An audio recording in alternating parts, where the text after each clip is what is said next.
ازيكم عاملين ايه؟ يا رب تكونوا بخير. اولا اهلا بيكم في قناتي الجديده. ثانيا قبل ما ابدا في القصه ما تنساش تعمل لايك واشتراك في القناه وتسيب كومنت لطيف زيك تحت الفيديو.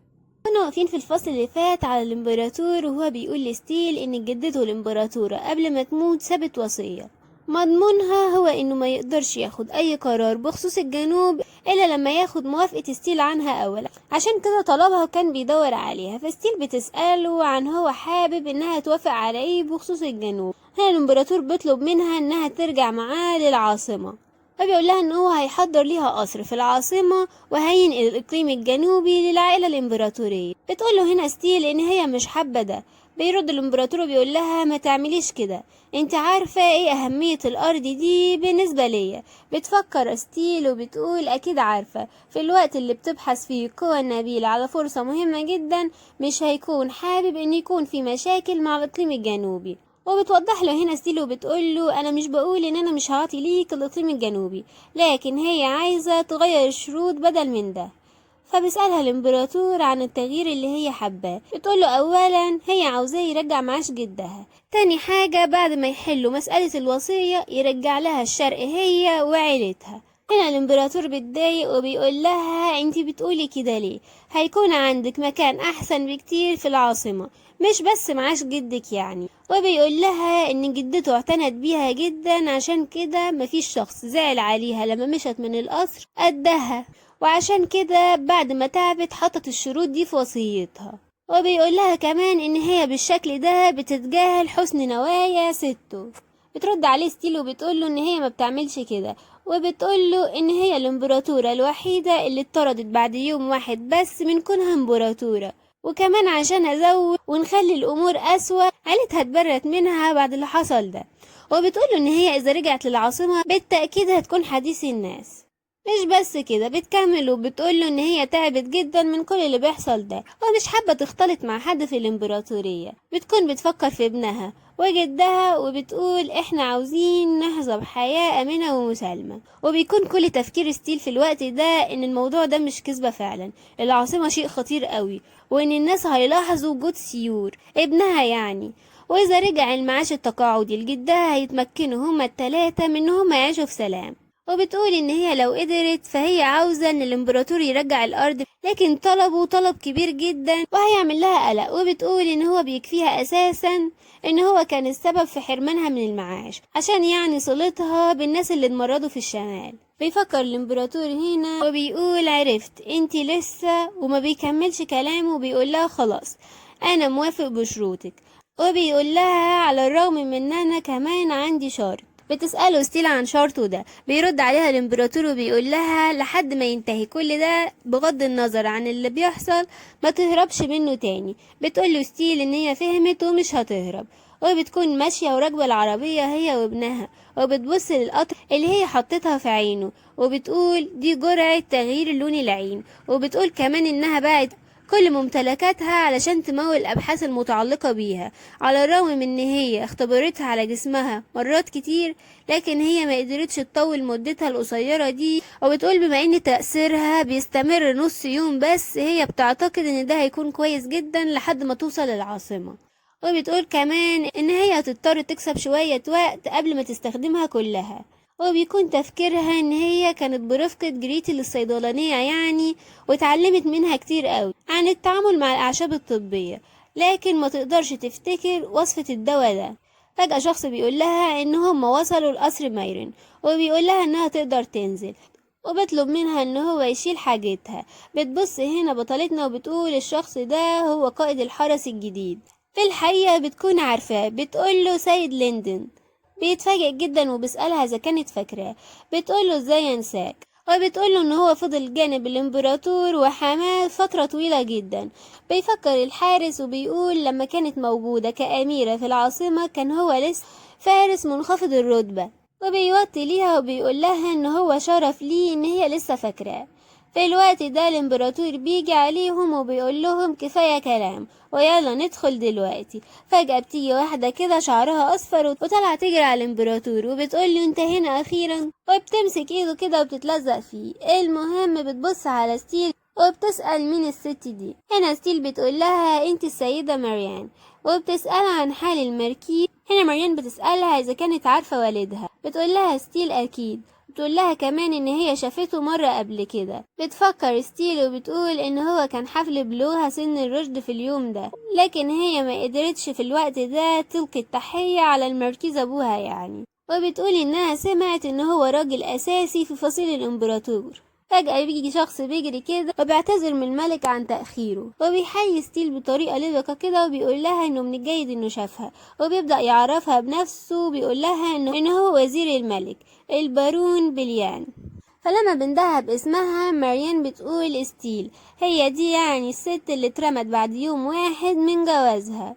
في الوقت ده فجأة سيور بيبدأ يقلدهم وبيقول تحياتي سيدتي، بيحيي مريان زي ما الوزير حيا أمه. طبعا كلهم بيبدأوا يضحكوا على الموقف ده. بتأسف ستيل هنا منهم وبيقول إن هو أكيد حب يظهر الأدب زي ما اتعلم من جده. الوزير بيقول إنه مفيش مشكلة وإن الشاب مهذب جدا. هنا الإمبراطور برضه عنده لبليان الوزير بتاعه بيقوله كفاية كلام ويلا ندخل لجوه. بالفعل بليان بيقول لستيل ان هي تيجي معاه دلوقتي عشان يوريها المكان بنفسه. بالفعل ستيل بتبقى اخده ابنها وماشيين معاه، واللي بيكون مبسوط جدا من مريان وبيقول لها ان هو هيشوفها قريب. الحقيقه الولد بيكون تقريبا عاجبه الشعر الاصفر، وبيلف لامه وبيقول لها ان هي بتبدو كالاميرات جدا. وفي الوقت ده بعد ما ستيل بتكون ماشيه هي وابنها بتلف مريان عشان تكلم الامبراطور، لكن في الحقيقة بيدور وشهم بيردش عليها وبيمشي. اتنقل بينا المشهد للوزير وهو بيكلم ستيل وبيتأسف منها وبيقول لها ان السيدة مريان بتجهل ظروفها، عشان كده ما كانتش تقصد تقول اللي قالته. بتقول له ستيل ان هي ما عندهاش مشكلة، وبتقول ان هي كمان بتعتذر انها خلت المرأة المفضلة عند الامبراطور ما بتحسش بالراحة بسبب وجودها يعني. بيقول لها هنا الوزير انها ساءت الفهم تماما وان علاقتهم مش زي ما هي فاكره. تستغرب ستيل وما بتكونش فاهمه ايه علاقتها بالامبراطور بالظبط، وبتفكر في اذا كان الامبراطور مش بيفضلها عشان هي اكيد اصغر منه سنا. المهم بيدخلها الوزير وبيقول لها ان دي اوضتها، وبيعرفها على الخدم كتار جدا، وبيقول لها ان هم اكيد هيساعدوها الفتره دي بما انها قاعده لمده يومين هنا. الحقيقه بيكون سيور برضو مبهور بالاوضه والخدم. بتقول له ستيل ان ده كتير جدا عليها وهي ممتنه. بيقول لها الوزير ان هو ما عملش حاجه وده الواجب، وبيقول لها اذا ما كانتش حاسه بالراحه دلوقتي هو ممكن يطلب منها طلب في المقابل. وبالفعل بتنقل بينا المشهد وهم قاعدين بيشربوا فنجان قهوه كده في حديقه مع بعض، وبيكون بيتكلم معاها وبيقول لها ان لحد ما توصل للعاصمه هيكون من الافضل هي تسيب امر الوصيه سر. بتسأله ستيل عن السبب اللي يخليها تعمل كده. بيقول لها أكيد السبب الأكبر هو خطورة حدوث أي ارتباك في الإقليم الجنوبي، وبيقول لها إن عدى 3 شهور بالفعل عن وفاة الإمبراطورة الأم، عشان كده لو تعرف إن مسألة الميراث ما اتحلتش لسه هتكون مشكلة، وإن سكان الإقليم الجنوبي هيكون عندهم اضطراب وخوف. بتفكر ستيل وبتقول لو فكرت في علاقة الامبراطور مع النبلاء هيكون من السهل جدا عليهم انهم يتصيدوا الاخطاء. بيكمل الوزير وبيقول ان ما عداش وقت طويل لقضائهم على تمرد الشمال يعني، عشان كده من الافضل ان ما يحصلش اي مشاكل مماثلة. وبيقول لها ان ممكن ان الامور التافهة تتضخم وتصبح خارجة عن السيطرة تماما. بتفكر بطلتنا وبتقول ده معناه انه قصده انه ممكن اعمل تمرد، وهم خايفين على الجنوب الاكثر سلما وفاء للامبراطورية. وبتقول الراجل ده اكيد بيقلل من شأني. بترد عليه هنا بطلتنا وبتسأله اذا كان قصده عليها ولا لا. طبعا بتفاجئ جدا الوزير وبيقول لها انه مش فاهم هي بتقول ايه. بتقول له ستيل ان بمجرد ان الوصية بتاعة الامبراطورة الام هتتكشف للعامة من الطبيعي انها تكون محط انتباه للجميع، وبتقول ان مقابل حصولها على تعاطف من العامة اكيد هتكون صورة الملك ملطخة جدا، وفي وضع زي ده هيكون والدها هو المستفيد الوحيد. بتفكر ستيل وبتقول انها بالشكل ده هتكون سيدة ذكية جدا، ولكن برضو حالتها تصعب على اي حد. وبتقول ان هي مش عاوزة اي حاجة من دي، لكن في نفس الوقت مش عاوزة تكون شخص بيسهل استغلاله. هنا الوزير بيتوتر وبيقول ان من الصعب جدا خداع شخص ذكي، وبيقول مع ذلك هو حابب انها تحافظ على سرية الوصية بغض النظر عن اللي هيحصل. وبيقول لها ان هو مش عاوز اي فوضى تحصل. بتقول له ستيل ان هي كمان مش عاوزة تتورط في شؤون العاصمة، عشان كده هي بتخطط انها ترجع للشرق بشكل مباشر بعد ما يخلص الموضوع ده.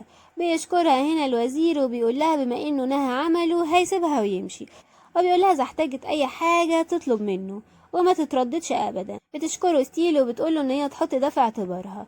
الوزير وهو ماشي بيفكر في ان هو اعتقد ان الامبراطورة اللي اتطردت من القصر في خلال يوم بس مجرد فتاة لطيفة متعرفش اي حاجة عن العالم، لكن اتبين انها فعلا بنت الدوق ليستون، وانه عليه ان هو يسيبها تحت نظره.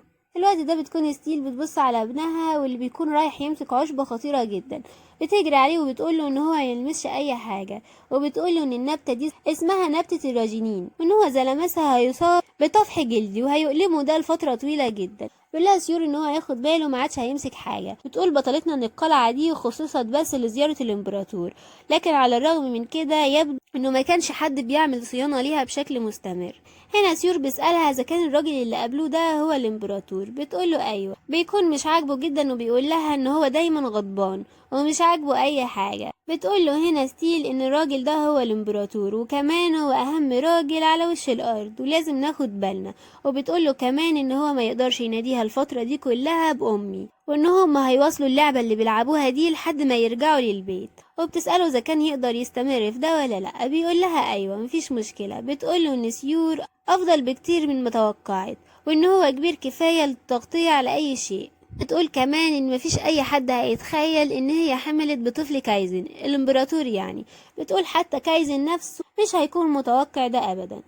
في الوقت ده ستيل بتاخد ابنها وبتكون رايحة عشان تحميه، لكن وهي داخلة الأوضة فجأة بتسمع الخدم وهما بيقولوا أكيد هي دي الإمبراطورة السابقة، أكيد هي باينة إنها بنت الدكتور. وبيسألوا عن السبب اللي خلاها ترجع، وبيقولوا إن في شائعات بتقول إن هي هنا عشان ترجع الإمبراطور ليها.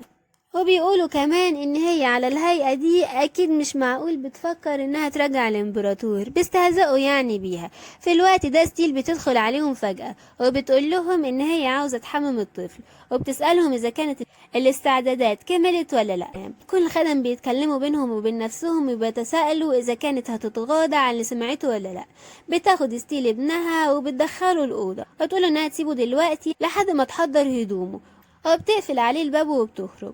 في الوقت ده بتبص الخدم وبتقول لهم بالتأكيد انتوا مش فاكرين ان انا هغض الطرف عن سلوككم ده.